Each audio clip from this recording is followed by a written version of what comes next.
Hello, welcome to the show. 204-780-6868, 204-780-6868. Jim's had a little bit of a shock there.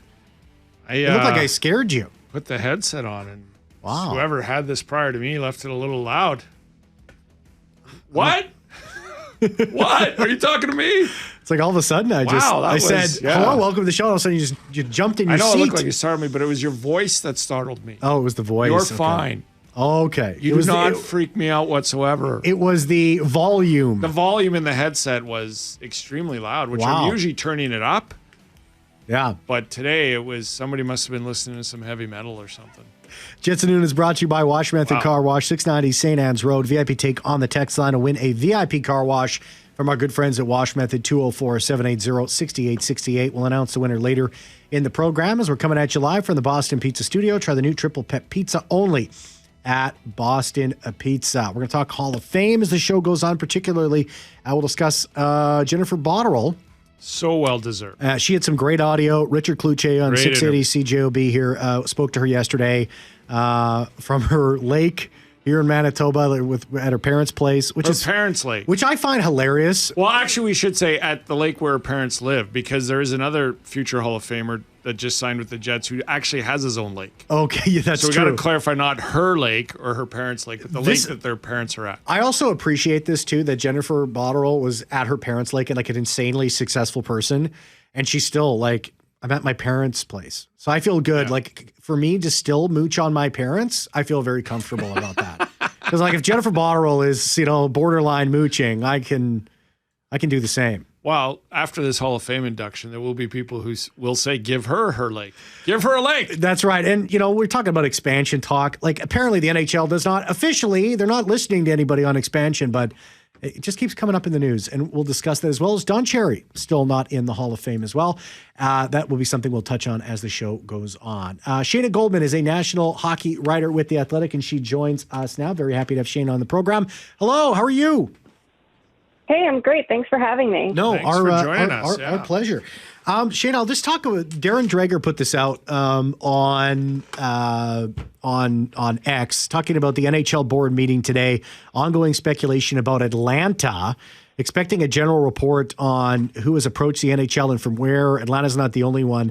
Nothing more than an update on this point. What's your sort of thoughts on the expansion of the NHL and it not being officially open, but essentially, hey, we're listening? I don't know if I necessarily think the NHL needs more than 32 teams, which I know might be a boring answer, because I think if you open this door again, you want each division to have another team, right? Like you're going from probably 32 to 36. And then I think there's going to be all kinds of conversation on expanding the playoffs and whatnot. So I have very strong feelings on all of this. And if you're going to open this door and go to 36 teams, maybe there's a way to expand the playoffs. I still think it should be the top 16, but maybe then, 8, 9, 10, 11 for the last two wild card spots, you have these 3-game series. Mm-hmm. So it's an expansion, is that right? But it truly, the actual first round is just 16 teams. I think you have to find a way to not water it down. But listen, the talent is out there. It's not, I don't think the teams are going to get too watered down. It's a way to expand, but I think you have to know when to stop too. You know what, Shayna, you bring up such a valid point, because I find at this time of the year when the expansion talk comes up, we just watch the Stanley Cup final and we go, man, that was great hockey. Fast, heavy, all this kind of stuff, skilled, all this stuff.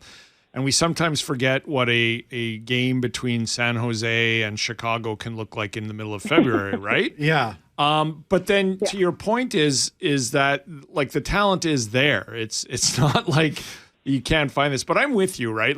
I've been around long enough that I remember that even at 30 teams or 28 teams, some GMs would say, well, I wouldn't mind retracting 4 teams and then I could find a fourth line or something like that. But it's kind of interesting. I think you bring up such a valid point, but yet there is a ton of talent still out there that just can't get into the National Hockey League.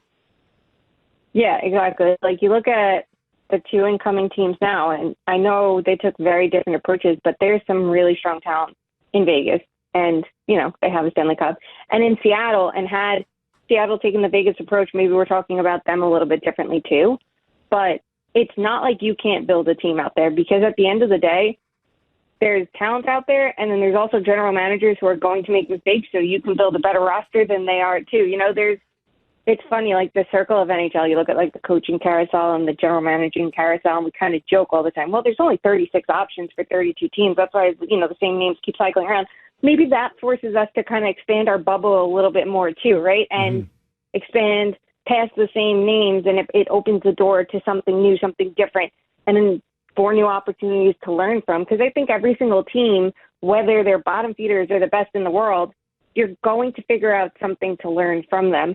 So it doesn't have to necessarily be a bad thing. And then also it's going to open up, in theory, more minor league jobs too, right? And there's more players who, coming from the college ranks or juniors, are going to have an opportunity to play and turn that into a career. So there are definitely some benefits. It's just, at what point do you say, okay, that's enough? Or then in a couple of years we'll be, well, what if we go to 40? Yeah. And you know that would happen, especially if there's billions and billions of dollars to be made. Exactly. There's always money to be made and decisions to be made to get that money. We just discovered through one of our listeners 2 weeks ago, there's a Mexican ice hockey league where the highest paid player gets cattle and tequila and cash. And I thought every beer league guy in this province would be like, get me to the Mexican professional league. Yeah, that definitely seems like a fun experience, right? Like, I like those perks. Yeah. I was reading some of your stuff on the Buffalo Sabres, and once again, their offseason is interesting as any other as most teams in the National Hockey League. JJ Peterka is an interesting guy because I know that the Winnipeg Jets would certainly like somebody like that, perhaps slotting into their top 6. What's the latest on Peterka and, Bowen Byram and the rest of the Buffalo Sabres, who they're trying to avoid being open for business, but they might be pushed into that again, Shayna? Yeah, with the Sabres, it's always interesting because I feel like we always hear so much buzz about them, and then the reality kind of pours water on all of that. It's when will they make a move, and it doesn't always come to fruition. But we do know when they make trades, they happen to go for these hockey deals, right? They don't need futures and prospects and things like that. So it gives us more to talk about, right? Like Dylan Cousins for Josh Norris, to me, was one of the most interesting trades we had at the deadline, because here it is, center for center, 2C for 2C, completely different stylistically. How will it work? So I wonder what we end up seeing here, because it does feel like for Peterka, they could angle for a winger to replace him, but they could also use him to try to bring in a right-handed defenseman. And then that can open the door to moving Byram and maybe bringing a winger in return. So I wonder how much we're going to see them actually do over the next couple of weeks, because there's going to be demand for both of them, right? Like, This is not your 29, 30-year-old player in free agency, and you have to wonder about their timeline. Like, this is a player that if you acquire them, you're betting on them for the long run. They have the potential to be impact players for the next 10 years. So I do wonder what happens with the Sabres over the next couple of weeks, because it feels like this might be the most real some of the rumors have been, right? Because it does feel like both players, there's a legitimate possibility they're on the move. How much action do you think we're going to see prior to the draft and then free agency? It's so crammed in right now, but we've already seen some trades. There was one today. Evander Kane goes to the Canucks. Do you expect more of this as teams not only look for cap space, but to make some hockey moves? Yeah, I feel like we'll definitely see a couple more trades. We tend to leading up to the draft, right? And it sounds like it's an odd year where we're hearing all of these first rounders are in play, and sometimes you wonder if there's this many in play, will any actually move? Because is the demand going to be there? But it's a unique year, and I think it kind of starts with the combine being that hot spot for teams to meet and discuss in person versus the draft. So I wonder how much that changes the number of trades we see leading up to things, because the conversation started way sooner when everybody was in the same place, and I think everything got buzzing sooner. So while they're not in person for this part of it, they've had all this time to start cooking up deals. Does that lead to a flurry of trades as the draft starts and during it? I personally hope so, but it does feel like there are more moves to make and a lot of teams buying. So I wonder how much that kind of gets the trade market going. Do you think the Jets will be active, or as active as they can be? I think a lot of it's going to depend on Ehlers, and rightfully so, because, the door's not closed to him extending there. And if you can get him, he is one of the top wingers available, right? He could push into that $9 million range, but for good reason, especially if the Jets are prepared to use him a little more properly, right? I think that there's definitely room to lean on him more because he can be such a difference maker in his minutes. But if he leaves, or if there's a signal he's leaving, you would hope the Jets then, pick up the pace and start picking up the phones to be making calls to replace that, because I think their offense will take a massive step back if he's not a part of it. So they could jump into that winger market too. And there's only so many players available in free agency that it's going to force teams to make these trades. And, they could jump in, like you said, on the Paterka race, but there's so many other players to look at right now. What do you think the Jets need? I think they need a true top six winger, like someone that and it's going to be someone that they trust, right? If they trust Ehlers, they'll be willing to give him that $9 million. I don't think you give that to a player that you're going, well, you could be in sheltered usage and minimal minutes, right? It's someone you're saying you are our guy behind Kyle Connor, which is what they need. The other thing I'd like to see them go after is a legit backup goalie. And I know that doesn't sound like a super pressing need, because we all know Connor Hellebuyck can play 65 regular season games and be the best goalie in the world. But I just can't help but wonder what it will take to get him, in the right place in the playoffs. And I think we saw him improve against Dallas versus how he played against St. Louis. And when you saw him at Four Nations, it kind of settled maybe it's not the pressure, but then it kind of added fuel to the, well, maybe it's the workload, because you can't burn him out before the playoffs start. So I'd like to see them get a backup that can be trusted to play maybe 30 starts, right? Like, maybe they don't actually give him as many as he could play, but someone you trust that you don't have to burn Hellebuyck out and you can really preserve his game. I think especially now that, you look at his age and everything like that, and we know aging curves for goalies are even less predictable than for forwards and defensemen. You just want to make sure you're maximizing his ability and maximizing it when it matters most, because at his height, he's someone that should be able to steal a series. Shayna Goldman, national hockey writer with The Athletic. Shayna, thanks so much for your time. Really appreciate it. Take care and enjoy this week of festivities. Thanks for having me. Yeah, thanks, absolutely. Shayna. Yeah, 204-780-6868, 204-780-6868. I kind of wonder that too about, reducing Connor Hellebuyck's games. I mean, is that can it hurt? It's something that's constantly come up. John Shannon, contributor here on 680 CJOB, he's spoken about this quite a bit. I mean, we'll never know until you play him 50 games and 52 games and another goalie 30 and then put him in the playoffs, right? But she brought up some great points. Nobody talked about that, his sort of struggles in the playoffs at the Four Nations. Mm-hmm.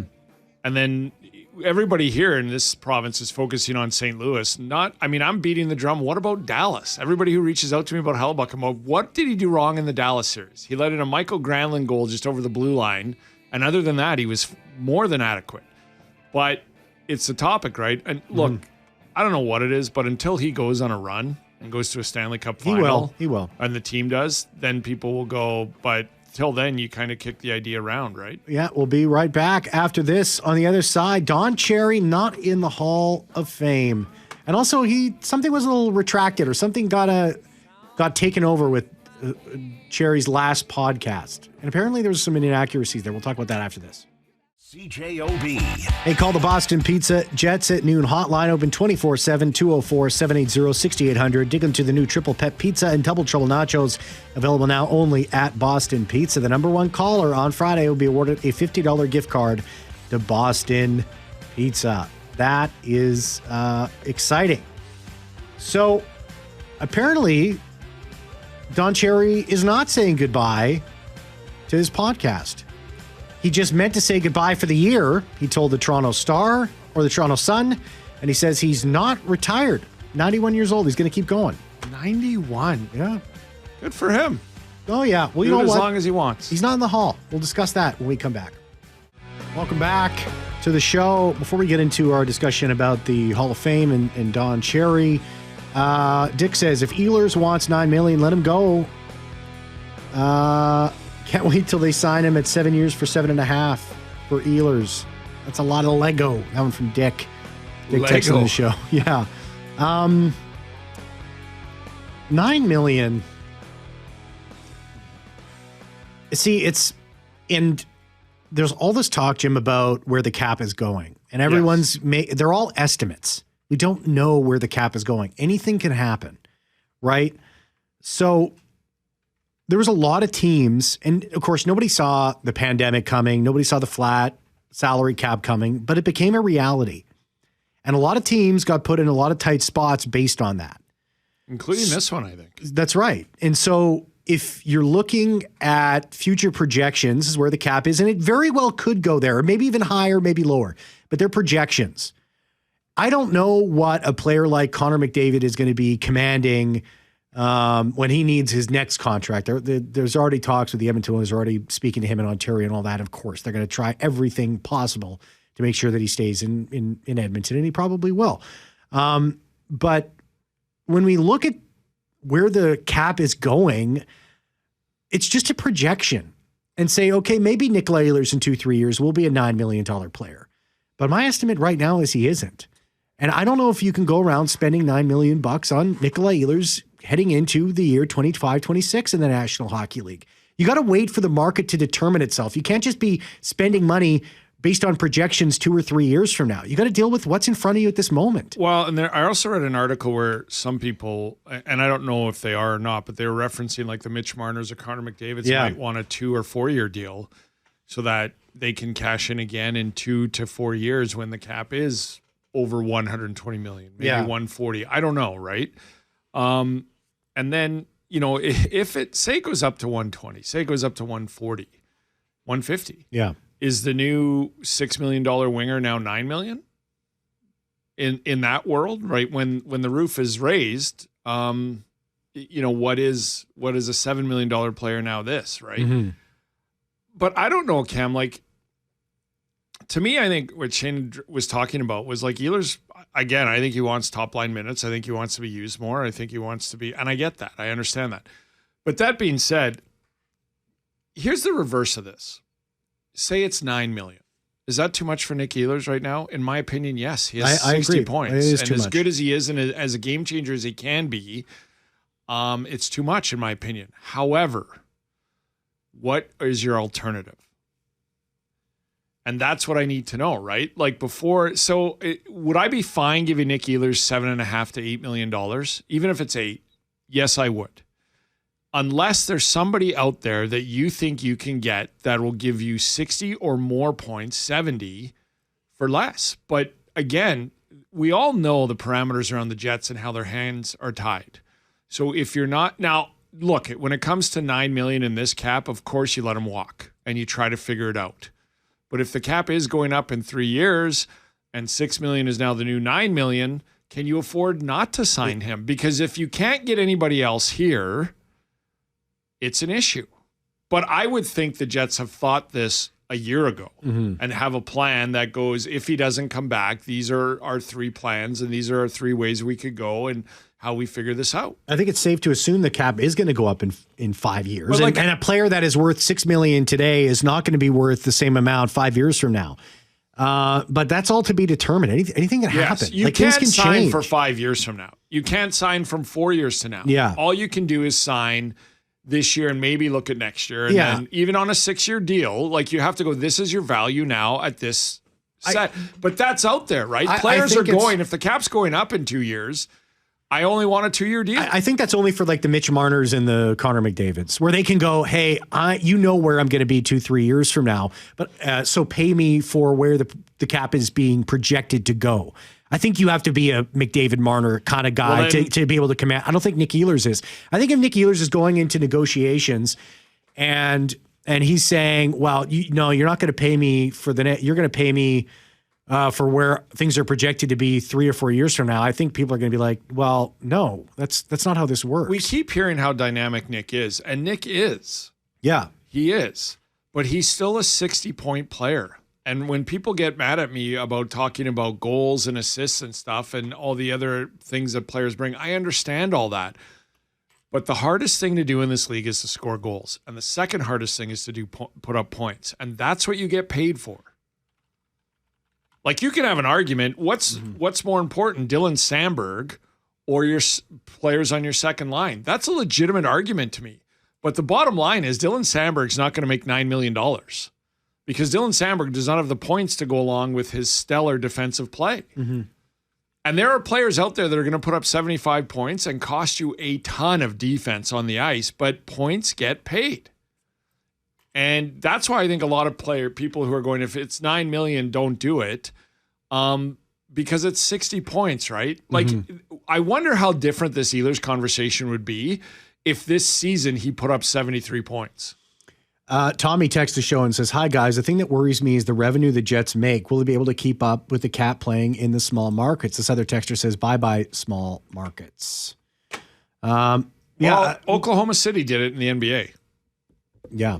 That is astronomical money from a small market. You're dealing with players who are making like insane money over 4 years. More than any NHL team. And the NBA salary that's cap is lost in much that higher. Oklahoma City thing is that GM, I believe, has drafted so many MVPs in the past couple of years and lost them, and he keeps drafting them with Shea. Well, he acquired Shea from the Clippers, I think. But I thought he acquired the draft pick. I thought the Clippers drafted him and then he immediately traded. Charlotte drafted him, Okay. then immediately traded him to the Clippers, and then he was a part of, I think, the Paul George trade.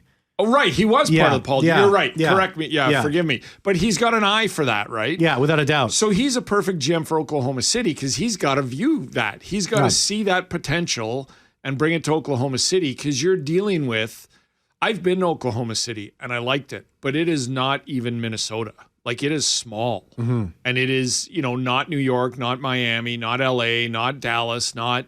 So to me, it was great that Oklahoma City and Indiana ended up in the final. It was great that Oklahoma City won it because to me, that's like the Jets winning the Stanley Cup. You have to find other ways, and that guy found a way. Yeah, no, that's a great point, Jim. Also, this just coming down to Winnipeg Jets general manager Kevin Cheveldayoff will speak tomorrow in a pre-NHL draft media availability. So that's tomorrow at 10:30 at Canada Life Center. So looking forward. Looking forward to that. We'll hear from him. We'll have a lot of that. I'm sure on he'll talk tomorrow's about Ehlers. But that's part of the discussion I think around Ehlers is when it comes to Winnipeg, it's you can't afford that, true, but then can you afford not to? Yeah. You have to keep that in mind because if you're not getting a 60-point player to come here, but the thing with Ehlers is that people have to remember you can get a 60-point player to come here.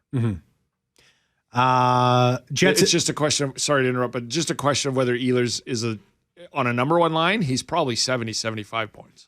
Jets at Noon is brought to you by Wash Method Car Wash, 690 St. Anne's Road. A VIP take on the text line to win a VIP car wash from our good friends at Wash Method. 204-780-6868. We'll announce the winner later in the program as we're coming at you live from the Boston Pizza Studio. Try the new Triple Pep Pizza at Boston Pizza. Don Cherry, 91 years old, is not in the NHL. Well, it's not the NHL, it's the Hockey Hall of Fame, right? He is in the AHL Hall of Fame as a player. He played 767 games there as a defenseman, and he's a Hall of Famer in the AHL, but he's not a Hockey Hall of Famer. As a coach, he coached 400 games, 231 wins in the 70s, Jim, if I am not mistaken. Went to the Stanley Cup final, I think twice, losing to the Habs.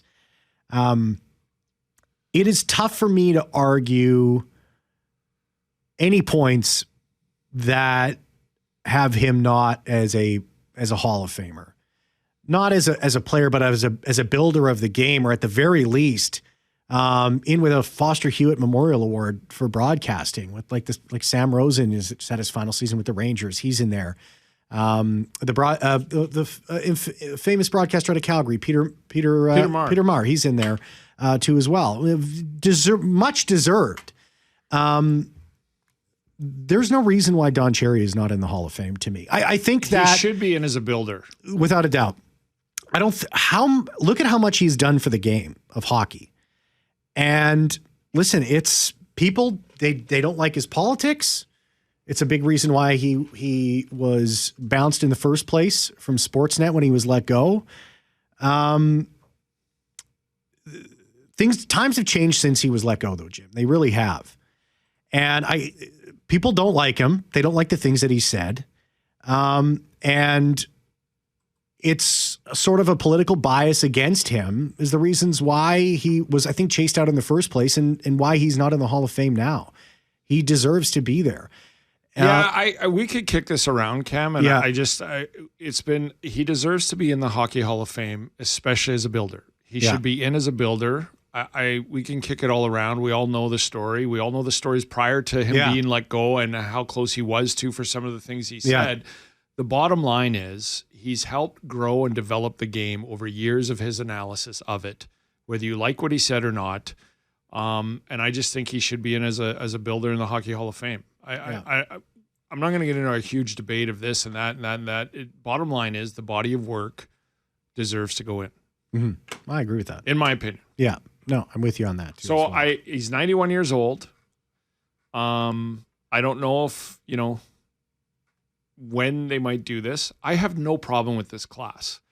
With this 2025 class, I know we're going to do this in the next segment, but this 2025 class, usually I could go, well, should this one have you been can make before an this argument. one? I can't do that with this class at all this year, but there have been years prior where you could. Yeah. But I think the class is exceptional and bona fide to be going in 2025. But I do think Don Cherry deserves to be in the Hockey Hall of Fame as a builder. Yeah, and Mike says he shouldn't be in the Hall. Remember his not so popular comments. He's a loudmouth. And these are the reasons why I don't think he's in there now, is because there's a lot of people, Mike, that feel exactly the way that you feel. But I don't think that should have anything to do with what he's done for the game. Answer me this, Mike. Look, take all that stuff out of it and just focus on what he's done for hockey in this country. And in the United States. Don Cherry is very popular in the U.S. as well. He's an icon of the sport. Just put it like that. Put it in that perspective, and you can't dance around it. He deserves to be in the Hall. Answer me this, Mike. I'm not asking you if you like him or don't like him. I'm not asking you if you hate all his takes or like some of them. Did you watch? I sure did, man. Did you watch? At the end of every first period, I was glued to the TV. There were times where I wasn't watching the game, and I knew the first intermission was coming up, and I turned it on. Yeah. So, Mike, again, a lot of people don't like him. A lot of people love him, and some people are in between. But, Mike, did you watch, and for how long? Did you see him once and never turn it on again, or did you continuously turn it on to see him? That's why he deserves to go in as a builder. My dad would tell us all to be quiet. We'd be sitting there talking. My dad would go, Cherry's speaking. And we would sit and we'd watch in front of the TV, I know man. people in my lives over the years that have gone, oh, I can't stand this guy, blah, blah, blah, blah, and turned it on. That's fine. It's not a popularity contest. Yeah. As a builder, did he grow the game? Did he get people paying attention to the game? Did he have people for days after Saturday night talking about his take on the game? And they did. A nation did for decades. He helped grow the game, and that's what builders go in for. Bradford said, you let Cherry in, then you let Fleury in, Theo Fleury. Well, that's a whole other debate because I think his numbers are Hall of Fame worthy. Mm-hmm. Yeah. But one of the reasons he's not, and I know this is going to get political, but it's about hockey. See, to me. One of the reasons he's not is he hasn't completed. I don't think he's completed the NHL Mike texts back and he says, "Of course I watched." Well, then, Mike, he got you to watch. Yeah. So that's growing the game, and that's what builders do. And I will argue with you one more, Mike. While you were watching, who grew the game and got you to watch more than him every Saturday? Nobody. That's why, in my opinion, as a builder of the game and growing it over the decades, he deserves to go in. You don't have to like him. You don't have to like his takes. No. But did he help grow the game of hockey to the point where he deserves to go into the Hall of Fame for doing it? Yes. My brother was going to school in Toronto, and he was working at a rink, and Don Cherry would go into that rink fairly often to watch GTHL. He's a big supporter of youth hockey. Goes and in watches Toronto. like 12-year-old hockey games. And that's what he used to do. And he would just go in by himself, just walk in, go and sit down and watch. And my brother finally got the nerve, and he was mobbed all the time. Yeah. And I don't know if this was a number of years ago. And my brother went up to him and he's like, "Hey, Don, how you doing?" He goes, "Hey," and then whatever, shakes hands, whatever. And he goes, "Yeah, my dad would always tell us to shut up when you were on TV." And Don looked at my brother. He goes, "Hey, you got a smart dad." Listen, there's a big ego there. There's no doubt about it. But listen, he's a big part of the hockey universe for me growing up. And I think most Canadians, whether you liked him or you didn't like him, believe me, he had an impact. He generated passion. He grew the game. He generated passion. He grew the game immensely. Man. And it's not a popularity contest. You don't have to like him, but you watched. I grew up a fan of Don Cherry. There's no doubt about that. We'll be right back. J-O-B. Hey, congratulations to Sean for winning the VIP car wash from our good friends at Wash Method down on 690 St. Anne's Road. Sean here. Gentlemen, Atlanta should get a team back because Canada needs the Nordiques to come back. Atlanta seems to be the way. Calgary, Winnipeg, let's go Atlanta Nordiques. Send us a text. You missed your chance to get your thoughts on the show today. Call the Boston Pizza Jets at noon. Hotline open 24/7, 204-780-6800. Dig into the new Triple Pep Pizza and Double Trouble Nachos, available now only at Boston Pizza. We don't have much time here, Jim, but I want to make sure that we talk about Jennifer Botterill off to the Hall of Fame. She caught up with Richard Kluche yesterday, and this is how she found out. Water. So I was out with my husband, my 3 kids, and my parents, and we were on the boat, and then we came back. And I checked my phone, and I had several missed calls. So I picked up my phone and was just looking, and then I got one more phone call.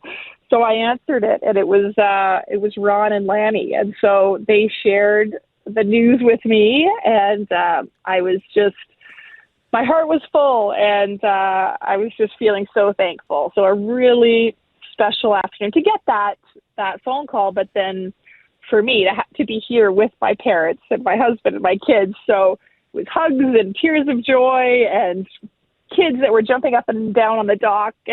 So it was a really fun moment. Yeah, that's just incredible. Like, I just love hearing that. And here was her talking about her time out in the outdoor rinks. I think for me, I think back of growing up in Wildwood Park, right, in Fort Garry, and just going to the Wildwood Community Club. And that's where it first started for me, when I would either take a little bag of hockey pucks and take my skates and my stick and over my shoulder and walk to the end of the street, the outdoor rinks. And, for me, it was amazing because I'm here in Manitoba right now at my parents' cottage, and just having the chance to share the news with them because they were the ones that provided a great environment to grow up in. So congratulations, Winnipeg's Jennifer Botterill, off to the Hall of Fame. Beyond well-deserved. Beyond well-deserved. It was only a matter of time, in my opinion. Yeah. And on and off the ice, just one of the classiest athletes and acts you'll ever find. She deserves this. And I still pound the drum. I know she's got young kids. I know she's a broadcasting career. But an NHL front office, I think, will one day... when kids are older and stuff, she could help run an organization. And to go into the hall with that class, Alexander McGillney, Duncan Keith, Sean Thornton. Joe Thornton. Sean Thornton. Sean is very appreciative of you putting him in. I appreciate he does it. Joe Thornton. Duncan Keith, also born in Winnipeg. Yeah, well, we can claim born it. here. And of course, Zdeno Chara. Jim Toth took you all the way till 2 o'clock. Thank you very much, Jeffrey Fortune, for producing the show. It's for me back same time tomorrow. See ya.